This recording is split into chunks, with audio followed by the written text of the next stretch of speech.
इस कहानी की शुरुआत होती है गांव से। इस गांव में रहने वाले संजय और माला जो कभी साथ में ही स्कूल पढ़ा करते थे, धीरे धीरे वह कैसे किताबों के साथ साथ एक दूसरे का मन भी पढ़ना सीख गए, यह बात उन्हें खुद भी नहीं पता चली। अब क्योंकि गांव में यूं किसी लड़के और लड़की का मिलना सही नहीं समझा जाता था, इसलिए माला पानी भरने के बहाने से नदी के पास आ जाया करती थी, जहाँ संजय पहले से ही उसका इंतजार कर रहा होता था। तुमने आज आने में इतनी देर क्यों कर दी? पता है मैं कब से तुम्हारी राह देख रहा था। एक तो इतनी मुश्किल से तुमसे मिलने आई हूँ और तुम हो के आते शिकायतें करने लगे। ठीक है बाबा, ठीक है, अब छोड़ो भी यह सब बातें और जरा यहाँ तो आओ। ऐसा कहते हुए संजय ने माला को अपनी बाहों में भर लिया और माला ने भी पूरे समर्पण के साथ खुद को संजय की बाहों में सौंप दिया। माला जहाँ गांव की एक सीधी साधी लड़की थी, तो वहीं संजय भी गांव का ही था, लेकिन उसके सपने बहुत बड़े थे। वह शहर जाकर एक बड़ा आदमी बनना चाहता था, इसलिए वह अक्सर माला से शहर जाने की बातें करता रहता था और माला भी संजय के सपनों को खूब बढ़ावा देती थी, क्योंकि संजय की इस उड़ान में वह खुद को भी संजय के साथ देखती थी। अगले सप्ताह संजय को शहर के लिए रवाना होना था।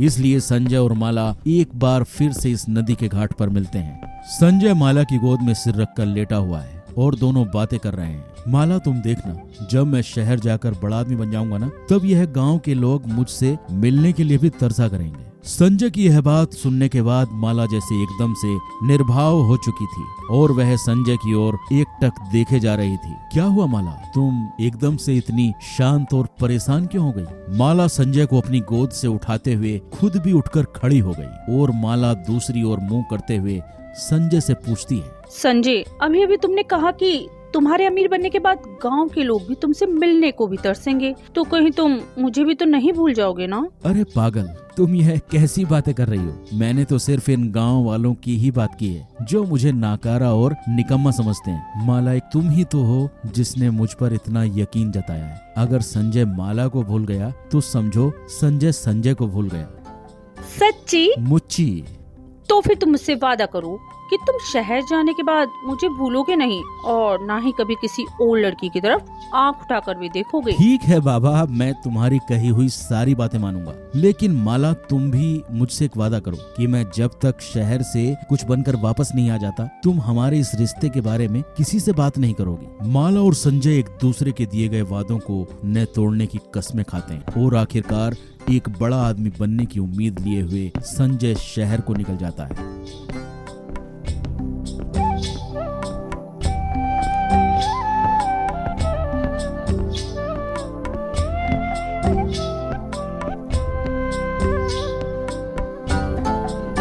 तो वहीं माला भी संजय के वापस लौटने की राह देखने में लग जाती है। शहर पहुंचने के बाद से संजय का ना तो कोई कॉल आता है और ना ही संजय खुद कई महीनों तक गांव वापस लौट कर आता है। अब संजय की याद में माला ने घर से बाहर निकलना भी बंद कर दिया था। कई हफ्तों से माला अपने कमरे से बाहर नहीं निकली थी। एक दिन जब माला की माँ खाने के लिए उसे बुलाने आती है। माला, दरवाजा खोल बेटी, क्या हो गया है तुझे? मुझे कुछ तो बता बेटी, तू कुछ बोलती क्यों नहीं है? तूने 2 दिन से कुछ खाया भी नहीं है। कुछ देर तक जब अंदर से आवाज नहीं आती तो माला की माँ जबरदस्ती दरवाजे को धकेलते हुए कमरे के अंदर घुस जाती है। माला की माँ की आंखें अब फटी की फटी रह जाती हैं, क्योंकि माला अपने कमरे में नहीं और माला के कमरे की हर एक चीज बिखरी पड़ी थी। उसके बिस्तर में बहुत सारा खून पड़ा होता है, साथ ही एक खून से सना हुआ चाकू भी बिस्तर पर रखा हुआ था। यह सब देखने के बाद तो माला की माँ अब और परेशान हो जाती है और घर के बाहर आकर अपनी बेटी को ढूंढने में लग जाती है। माला, माला, माला, मेरी बेटी कहाँ है रे तू? तभी एक महिला भागते हुए माला की माँ के पास आकर कहती है, अरे दीदी, तुम्हारी लड़की नदी की ओर जा रही थी और उसके पेट में से खून भी निकल रहा था। उस महिला के इतना कहते ही पूरे गांव में भगदड़ मच जाती है। जिसे भी यह खबर मिलती है वह दौड़कर नदी की ओर जाने लगता है। माला की माँ भी तुरंत नदी के पास पहुंचती है, जहां वह देखती है कि माला सीधे नदी में उतरते ही जा रही है। यह देखकर माला की माँ बिलख उठती है, क्योंकि वह जानती थी कि माला को तैरना नहीं आता था। रुक जा बेटी, ऐसा मत कर, रुक जा मेरी बेटी, तेरे अलावा मेरा इस दुनिया में और है ही कौन? अपनी माँ की इतनी दर्द भरी पुकार सुनकर भी पानी में आधी डूब चुकी माला एक सेकंड को रुक जाती है। उसकी माँ को लगा था कि वह अब उसकी बात मान लेगी और पानी से बाहर आ जाएगी, लेकिन ऐसा नहीं हुआ। माला ने बड़े ही निर्भाव से मुड़कर अपनी माँ की ओर देखा और फिर से नदी में नीचे उतरती चली गई। कुछ देर बाद माला नदी में डूब रही थी। गांव के कुछ लोगों ने नदी में छलांग लगाकर माला को बचाने की कोशिश भी की, लेकिन कोई भी माला को बचा नहीं पाया। इसके बाद कई दिनों तक माला के शरीर को ढूंढने की कोशिश की गई, लेकिन माला उन्हें कहीं नहीं मिली। भगवान जाने ऐसी क्या मजबूरी रही होगी, वरना हमारी माला बिटिया तो गांव में सबसे समझदार लड़की मानी जाती थी।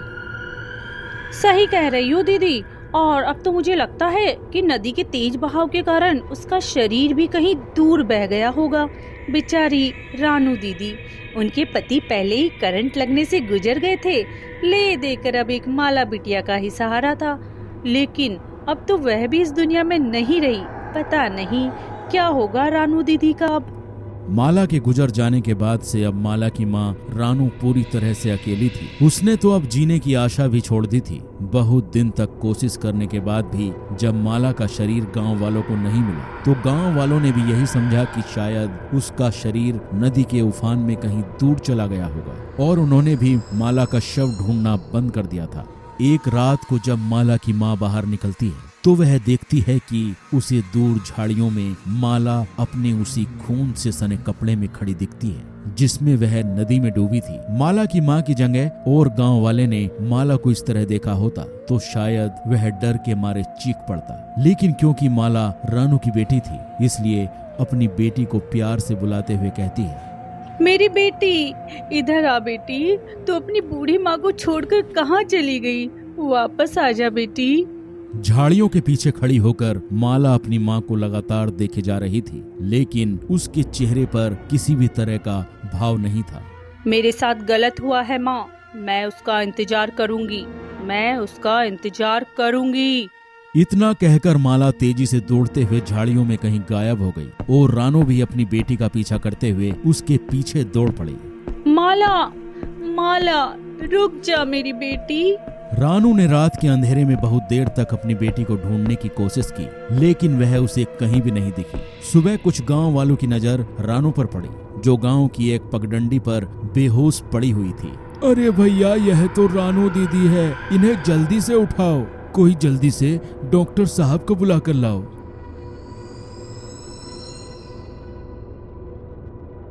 रानू को उठाकर गांव की एक चबूतरे पर लिटा दिया जाता है। पूरा गांव अब चबूतरे के आसपास इकट्ठा हो चुका था। डॉक्टर साहब के कुछ पानी के छींटे मारते ही रानू अचानक उठकर बैठ जाती है, लेकिन अभी भी उसके पहले शब्द होते हैं, रुक जा मेरी बेटी। रानू को ऐसा करते देख गांव वालों को लगता है कि वह अभी भी अपनी बेटी माला को नदी में डूबते देख जाने के सदमे से बाहर नहीं निकल पाई है। हौसला रखो रानू बहन, जो होना था वो तो हो ही गया, अब तुम्हें ही अपना जीवन चलाना है। नहीं नहीं, मेरी बेटी तो अभी जिंदा है। मैंने कल ही उसे इसी ओर आते हुए देखा है, उसे कुछ नहीं हुआ है। रानू के मुंह से यह बात सुनने के बाद वहाँ खड़े सभी लोग आपस में चर्चाएं करने लगते हैं। कहीं यह सच तो नहीं कह रही है, कहीं वो माला भूत बनकर हमारे गांव वापस तो नहीं आ गई है। हाँ हाँ, हो भी सकता है, वैसे भी उसकी अकाल मृत्यु हुई है। सरपंच जी, कुछ कीजिए। देखिए, आप लोग मेरी बात सुनिए। रानू जी को उनकी बेटी के गुजर जाने का सदमा लगा है, इसलिए उन्हें अपनी बेटी के नजर आने का वहम हो रहा है। मैं इन्हें कुछ दवाइयाँ दे देता हूँ, यह अभी ठीक हो जाएगी, लेकिन प्लीज आप लोग इसे किसी भूत प्रेत का साया बताकर गांव में फिजूल का डर मत फैलाइए। डॉक्टर साहब बिल्कुल ठीक कह रहे हैं, आप लोगों को घबराने की कोई जरूरत नहीं है। वैसे भी हमारे गांव में माँ काली का मंदिर है ना, हमें किसी भूत प्रेत से डरने की कोई जरूरत नहीं है। डॉक्टर साहब और सरपंच के समझाने के बाद सभी लोग माला के भूत होने की बात को भूल जाते हैं और वापस अपनी दिनचर्या में लग जाते हैं। कुछ दिन बाद एक बार फिर से गांव में उस वक्त हड़कंप मच जाता है जब गांव के एक किसान की बैल की मौत हो जाती है, लेकिन यह कोई साधारण मौत नहीं थी। दरअसल बैल के शरीर में बहुत भयानक घाव थे, मानो किसी ने उसे नोच नोच कर खाया हो। लेकिन इतनी भयानक घाव होने के बाद भी उसके शरीर से खून की एक बूंद भी नहीं टपक रही थी, मानो जैसे किसी ने उस बैल के शरीर से खून का एक एक कतरा निकाल लिया। सरपंच जी, आप अभी भी यही कहेंगे कि यह किसी भूत प्रेत का काम नहीं है? मैंने अपने 50 साल के जीवन में इस तरह की कोई घटना नहीं देखी। लगता है हमें किसी तांत्रिक बाबा को बुलाना ही पड़ेगा। सरपंच के कहने पर कुछ गांव वाले तांत्रिक बाबा को गांव बुलाकर लाते हैं और बैल की हालत देखने के बाद तांत्रिक बाबा जो कहते हैं, उसके बाद तो पूरे गांव की रातों की नींद ही उड़ जाती है।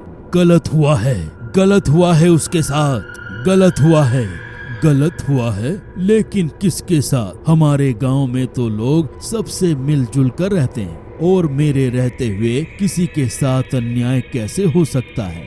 यह बात तो वह पिशाचनी ही बता सकती है, लेकिन उसके लिए उसे सामने आना होगा और वो सिर्फ अपनी मर्जी से बाहर आएगी। कोई भी उसे यूं ही नहीं बुला सकता है। कुछ दिन तक यूं ही चलता रहा। गांव में आए दिन किसी न किसी जानवर की इसी तरह से मौतें हो रही, लेकिन लोगों में डर उस दिन और भी ज्यादा बढ़ गया जब गांव के एक आदमी की मौत ठीक उसी तरह से हुई जैसे बाकी जानवरों की हो रही थी, और मरने वाला व्यक्ति कोई और नहीं बल्कि संजय के पिता ही थे। अपने पिता की मौत की खबर मिलने के बाद संजय भी भागा भागा गांव वापस आया, लेकिन वह अकेला नहीं था, बल्कि इस बार उसके साथ एक औरत और भी थी। गांव के बीच में संजय के पिता की लाश रखी हुई है। एक तरफ उसकी मां रो रही है, बाकी गांव वाले आसपास खड़े हैं। अपने पिता की लाश देखकर संजय भी उनके पास बैठकर रोने लगा। साथ ही उसके साथ आई औरत भी रोते हुए कहने लगी, बाबूजी, आप हम दोनों को आशीर्वाद दिए बिना कैसे जा सकते हो? हम अभी अभी दोनों शादी के बंधन में बंधे थे। राधा के इतना कहते हैं दूर जंगल से एक भयानक चीखने की आवाज सुनाई देती है, मानो कि किसी ने अपना आपा खो दिया हो। दरअसल संजय ने शहर में राधा से शादी कर ली थी, लेकिन इस बात की खबर उसके माँ बाप को भी नहीं थी। बहरहाल संजय के पिता के अंतिम संस्कार के बाद सभी लोग उनकी मौत के कारणों पर चर्चा करने लगते हैं। बस भैया, बहुत हुआ, अब तो हमें ही कुछ करना होगा, वरना वह पिशाचनी इसी तरह से गांव में मौत का खेल खेलती रहेगी। तभी संजय कहता है, पिशाचनी? कैसी पिशाचनी? आप लोग यह क्या बात कर रहे हैं? अरे संजय बेटा, जब से माला मरी है तब से ही इस गांव में यह मौत का आतंक मचा हुआ है। मुझे तो लगता है वो माला ही पिशाचनी है।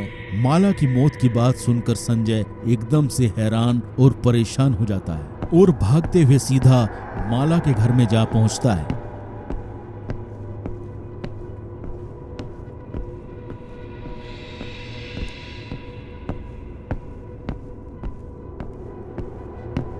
काकी, रानू काकी, माला कहाँ है? माला कहाँ है काकी?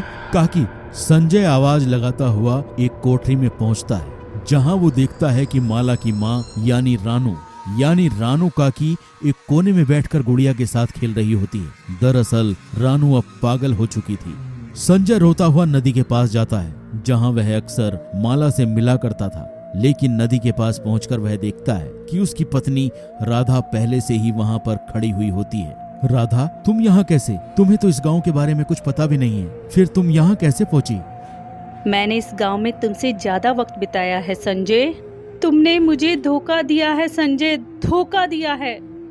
लेकिन माला, तुमने आत्महत्या क्यों की? याद है, हम दोनों ने एक दूसरे से वादा किया था। तुमने तो वह वादा तोड़ दिया, लेकिन मैंने नहीं तोड़ा। मैंने गांव में किसी को नहीं पता चलने दिया कि मैं तुम्हारे बच्चे की माँ बनने वाली थी। मैंने कई दिनों तक तुम्हारे वापस आने का इंतजार किया, लेकिन जब तुम वापस नहीं आए तो मैंने पहले अपने बच्चे को अपने हाथों से मारा और फिर खुद को मार दिया। मुझे माफ कर दो माला, मुझे माफ कर दो। अगर मुझे यह पता होता कि तुम्हारे पेट में मेरा बच्चा पल रहा है तो मैं तुम्हें छोड़कर कभी नहीं जाता। संजय, तुम्हारा बच्चा तो इसकी कोख में भी पल रहा था, लेकिन अफसोस, मैं अब तुमसे बहुत दूर जा रही हूँ। संजय, लेकिन मैं अकेली नहीं जाऊंगी। माला, नहीं माला, तुम ऐसा मत करना माला। इसके बाद राधा के शरीर से एक सफेद साया निकलकर ऊपर की ओर उड़ता है और राधा संजय की बाहों में गिर जाती है और उसका शरीर ठंडा और सफेद पड़ चुका था। नहीं, ऐसा नहीं हो सकता, माला,